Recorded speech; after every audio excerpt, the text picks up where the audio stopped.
Have you ever noticed how some people, even when they have more money than they could ever spend, they still seem driven by this insatiable need for more? Yeah, it's really interesting. That's exactly what we're diving into today. Okay. We're exploring the psychology behind this whole idea of never having enough, even when you're incredibly wealthy.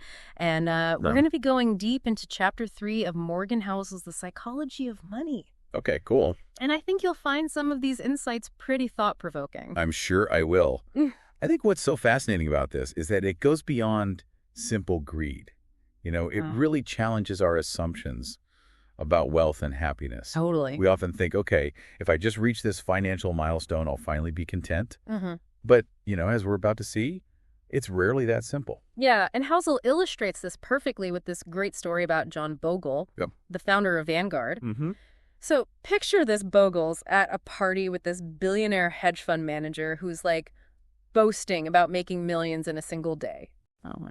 And the novelist Joseph Heller, who was also there, just casually quips, yes, but I have something he will never have. Enough. Oh, that's great. I mean, how often do you hear a billionaire essentially being told they're lacking something? Yeah, that's a really good point. It's kind of amazing. It is, and it's brilliant, I think, because it highlights this disconnect between objective wealth, right, the actual numbers, in your bank account, and that subjective feeling of enough. Yeah. So the question is, why do some people, even with incredible fortunes, still feel driven by this insatiable need for more? What's that really about? What is that about? Let's take a look at Rajat Gupta's story. Okay. And talk about a life that seemingly had it all. Right. He went from being an orphan in Kolkata to becoming the CEO of McKinsey. Wow. You would think reaching that level of success would bring a sense of fulfillment, wouldn't you? You would think so. Yeah, his journey is incredible, no doubt. Yeah. What's so interesting to me is that even with hundreds of millions of dollars to his name, Gupta still wasn't satisfied. It's wild. He became fixated on this prestige and validation of being part of Goldman Sachs' inner circle. Huh. And that desire ultimately led to his involvement in insider trading, which, as we all know, cost him his freedom and reputation. Yeah. And what I find fascinating is this wasn't a case of, someone struggling to survive. Right. This was someone at the top. Yeah. With everything to lose. And he was still driven by that need for more. What do you make of that? It's almost as if the more he achieved, the more that sense of enough seemed to elude him. Yeah.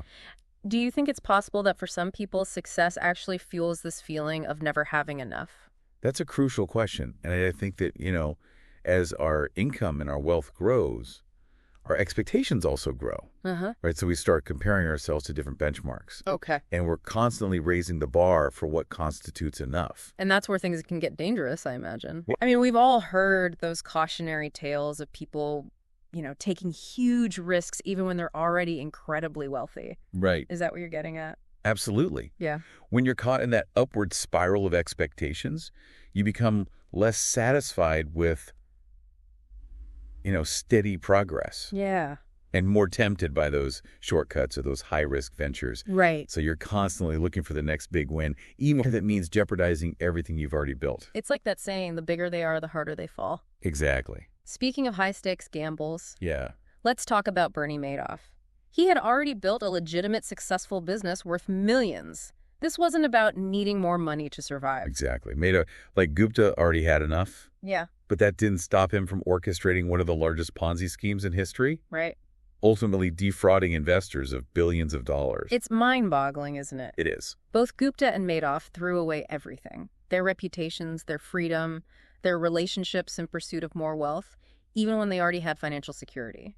Yeah. It really underscores the destructive power of this never-enough mindset. But how do we even fall into this trap in the first place? Right. What's driving this need to constantly strive for more? Well, Housel points to social comparison as a major culprit. Okay. We're constantly measuring ourselves against others. Yeah. Whether it's our neighbors, colleagues, or even celebrities we'll never meet. So it's like this never-ending game of keeping up with the Joneses. Only now it's not just about the Joneses next door. Right. It's about everyone we see online, on TV. Precisely. Yeah. And social media amplifies this effect. It's constantly bombarding us with images of wealth and success, Oh, yeah. making it that much harder to feel satisfied with what we have. Totally. So think about it. Who are you comparing yourself to? That's a good question. And how is that impacting your own financial decisions? That's a really good question for all of us to consider. I know I've definitely caught myself feeling envious of someone else's lifestyle or possessions, and it's easy to get caught up in that comparison game. Yeah. But Housel uses a great analogy to illustrate how relative wealth really is. Okay. He talks about this rookie baseball player comparing his salary to Mike Trout's, a top earner in the sport, and then Trout, who's making millions, might be comparing himself to hedge fund managers making hundreds of millions. Right. It highlights how there's always someone further up the ladder making us feel like we're falling behind no matter how much we achieve. Yeah, it's like we're all on this treadmill, constantly striving to reach the next level. Yeah. But never quite feeling like we've arrived.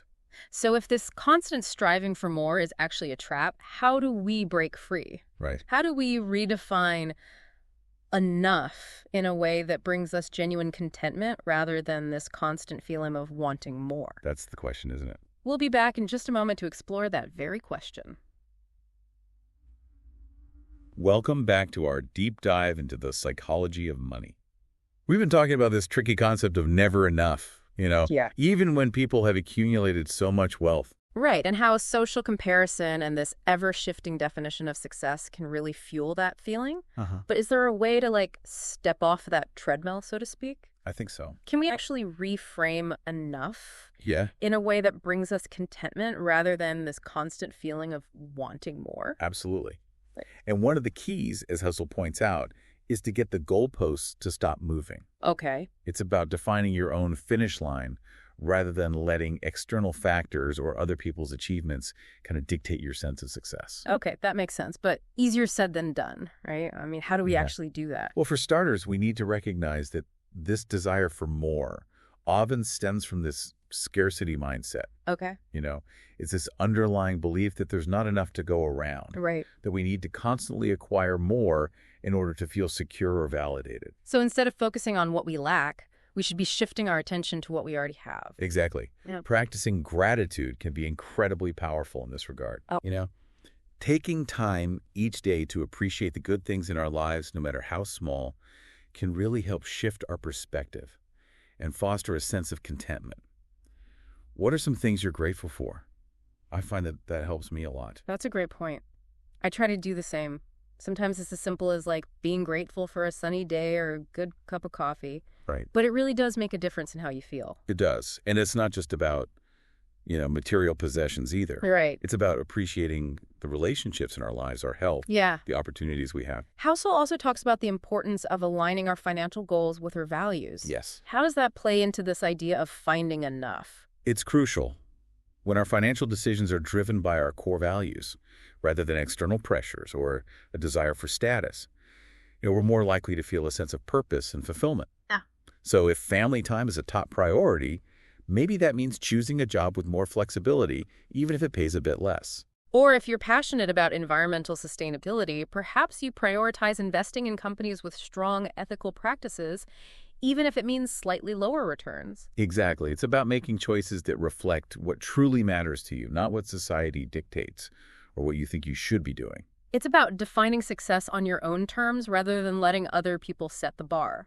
But let's be honest, it's easy to get caught up in that comparison game. Yeah. Especially in today's world of social media. Oh, yeah. Any advice on how to navigate that? It's tough, no doubt. One thing that can help is to be more mindful of the content we consume. Yeah.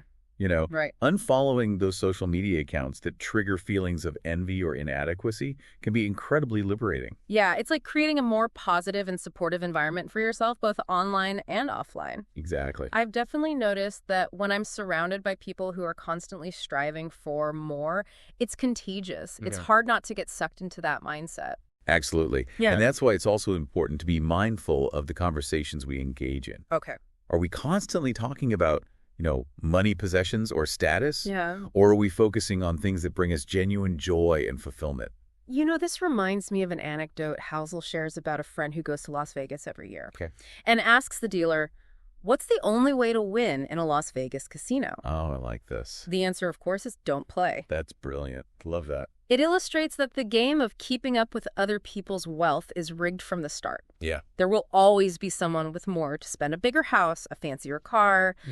Chasing that mirage of more can be a recipe for financial ruin, not to mention emotional distress. Totally. So it's about recognizing that game for what it is and choosing to opt out. But what about those of us who are already caught up in it? How do we break free from that cycle of constantly striving for more? We'll be back in a moment to explore that very question and offer some practical strategies for cultivating a sense of enough. Welcome back to the final part of our deep dive into the psychology of never enough. We've been unpacking why some people, even with incredible wealth, still feel driven by this insatiable need for more. Yeah. And how that more is often a moving target. And we've explored how social comparison and this constant pressure to achieve can really fuel that feeling of scarcity. Right. But what are some tangible steps we can take to actually break free from that cycle and cultivate a sense of enough? Well, I think it starts with awareness. Okay. We need to become more conscious of those moments when we're feeling, envious or inadequate, and question whether those feelings are truly serving us. Okay. Are we comparing ourselves to others in a way that makes us feel bad? Are we chasing goals that don't align with our values? It's like taking a step back and asking ourselves, why am I doing this? Is this really what I want? Or am I just trying to keep up with someone else's idea of success? Precisely. Yeah. And once we start to recognize those patterns, we can begin to shift our focus. Okay. One practical strategy is to set boundaries around spending. Okay. It's not about deprivation. Right. It's about being intentional with our money and ensuring that our spending aligns with our priorities. So before making a purchase, we might ask ourselves, do I really need this? Or am I just trying to impress someone? Will this purchase actually bring me lasting joy? Or am I just trying to fill a void? That's a great way to put it. It's about recognizing the difference between wants and needs. Yeah. And being honest with ourselves about our motivations. It's easy to fall into that trap of thinking, if I just had that new car or that bigger house, then I'd finally be happy.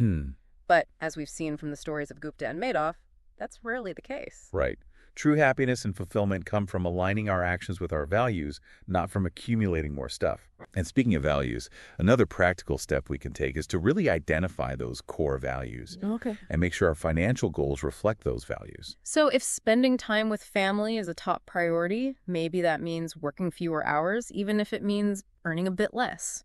Or if you're passionate about giving back to your community, maybe you prioritize charitable donations over a lavish vacation. Exactly. It's about making choices that support our overall well-being, not just our bank accounts. It's about defining success on our own terms, rather than letting those external factors dictate our sense of worth. And remember, this is a journey, not a destination. Right. There will be times when we fall back into old patterns of thinking, when we get caught up in the comparison game. Yeah. Where we feel that pull of never enough. But the key is to keep coming back to those core principles of awareness, intentionality, and alignment. It's about recognizing that enough is not a fixed point. It's a mindset we can cultivate. It's a daily practice of choosing contentment over comparison, gratitude over greed. Beautifully said. And it's about understanding that true wealth isn't measured by, the size of our bank accounts, but by the richness of our lives, the quality of our relationships, the pursuit of our passions, the contributions we make to the world. I think that's a beautiful way to frame it. So as we wrap up this deep dive, I want to leave you with one final thought. What if, instead of asking, how much is enough, we started asking, what am I enough with? What do I already have in my life that brings me joy, purpose, and a sense of fulfillment? That's a powerful question to ponder. When we shift our focus from accumulating more to appreciating what we already have, we open ourselves up to a world of possibilities and true contentment. And ultimately, isn't that what we're all searching for? Thanks for joining us on this deep dive. Until next time, keep exploring, keep questioning, and keep defining what enough means for you.